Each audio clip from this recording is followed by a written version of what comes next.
નમસ્કાર મિત્રો, સ્વાગત છે તમારું અમારી યુટ્યુબ ચેનલ છોડ સાહિત્ય અને શિક્ષણમાં. હું છું પ્રાધ્યાપક આર.કે. વાળા અને આપના માટે લાવ્યો છું ઝવેરચંદ મેઘાણીની માણસાઈથી ભરપૂર ટૂંકી વાર્તા. વાર્તાનું નામ છે રોટલો. વાર્તા ગુજરાતના હાલાર પંથકના એક ગામની છે. સાંજનો સમય છે. અજાણી ભૂમિ પર ગામની બજારમાં એક આદમીએ પગ મૂક્યો. ઘેરદાર ચોરણો ઉપર પછેડીની ભેટ, દાઢી મૂછના કાતરામાં કાબર ચિત્રી પ્રોઢતા દેખાય છે. ચહેરાની ચામડીની રતાશ સુખી હોવાની ચાડી ખાય છે. ગામના નગરશેઠની દુકાને આવી બોલ્યો, એક જણને થાય એટલું સીધું તોળી આપો. સાવ અજાણ્યો અવાજ સાંભળી શેઠની નજર અવાજ તરફ ગઈ. પગથી માથા સુધી તેણે યુવાનને જોયો. શેઠની નજર સમજી ગઈ કે યુવાન સોરઠનો માલધારી હોવો જોઈએ. શેઠે પૂછ્યું, આમ કેણીપાથી આવો છો ભાઈ? બહુ આગેથી શેઠ, ગીરના નેહડેથી આવું છું, તેણે જવાબ આપ્યો. ઓહો, અમારા હાલારમાં? હા. બળદો વેચવાના હતા, વેચાઈ ગયા? હા. શેઠે પૂછ્યું, જ્ઞાતિએ? દેવી પુત્ર છું, મારું નામ સામતભા. શેઠ ઊભા થઈ તેની નજીક ગયા. આ પંથકમાં સગું વહાલું છે ભાઈ? સગું તો માતાજીનું નામ શેઠ, પણ રાંધતા આવડે હો, કહી ચારણ હસી પડ્યો. અરે, દેવી પુત્રને હાથે રાંધવું પડે? શેઠે તેના દીકરા સામે જોયું. દીકરો બાપની આંખની ભાષા સમજી ગયો. હા બાપુજી, હમણાં કહેરાવી દઉં, દીકરાએ જવાબ આપ્યો. શેઠે સામતભાનો હાથ પકડ્યો અને કહ્યું, ભગવાનની દયા છે ગઢવી, આજ વાળું મારે ઘરે કરવાના છે અને રાતવાસો પણ. સવારે નીકળી જજો સુખેથી. ગઢવીને શેઠની વાણીમાં આખા હાલાર પંથકની ખાનદાની દેખાણી. રાત પડતા શેઠ ગઢવીને પોતાને ઘરે લઈ ગયા. શેઠના ઘરે 10 ભેંસું બાંધેલી હતી. એક ઓસરીએ 4 મોટા ઓરડા હતા. વાળુમાં બાજરાનો ઘીમાં નીતરતો રોટલો અને ભેંસનું દૂધ પીરસવામાં આવ્યું. શેઠ આગ્રહ કરી વારે વારે પીરસે છે. શેઠનો દીકરો અને શેઠાણી પણ ગઢવીને જમવાનો આગ્રહ કરે છે. જમીને ફળિયામાં ઢોલિયા ઢાળ્યા છે. રાતના આડી અવળી વાતો કરી સુખરાત કરી. સવારે જાગ્યા તારે અજાણ્યાપણું ઓગળી ગયું હતું. જતી વખતે ગઢવીએ શેઠાણીના હાથમાં 5 રૂપિયા આપ્યા અને કહ્યું, લો બોન, આ મારું કાપડું.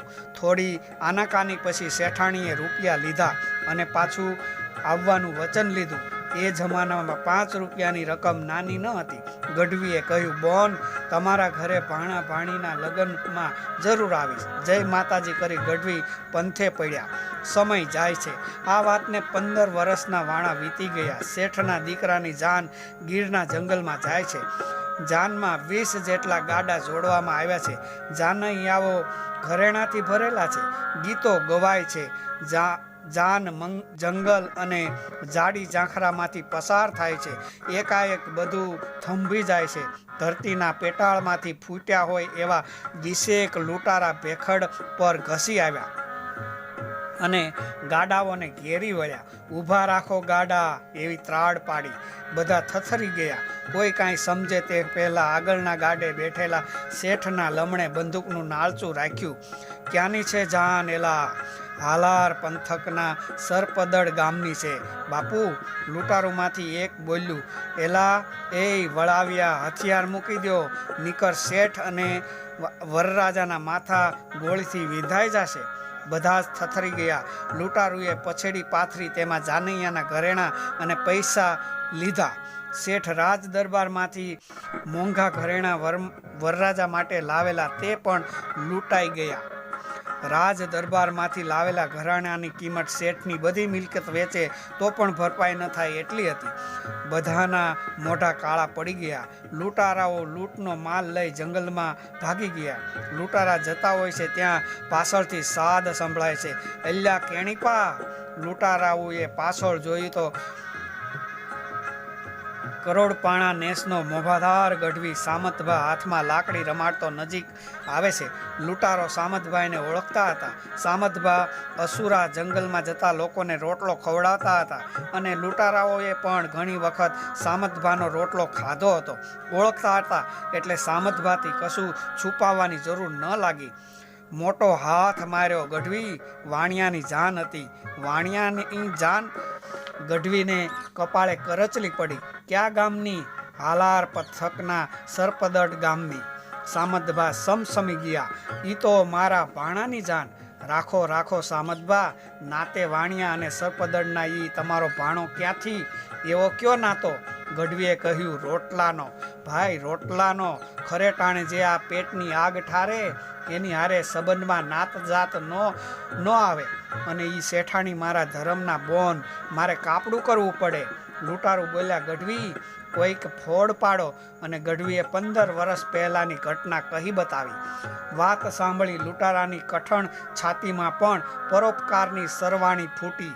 સામતભાના ખભે હાથ મૂકી તે બોલ્યો, વાત જો રોટલાની જ રખાવટની હોય ને ગઢવી, તો કોક દી કોક વેળા કવેળા રોટલો તો મેં પણ તમારો ખાધો છે. ભલે તમને ખબર ન હોય, પણ ઉપરવાળા એ આજ મને રોટલાનું ઋણ અદા કરવાની વેળા આપી છે. એ કેમ જવા દઉં?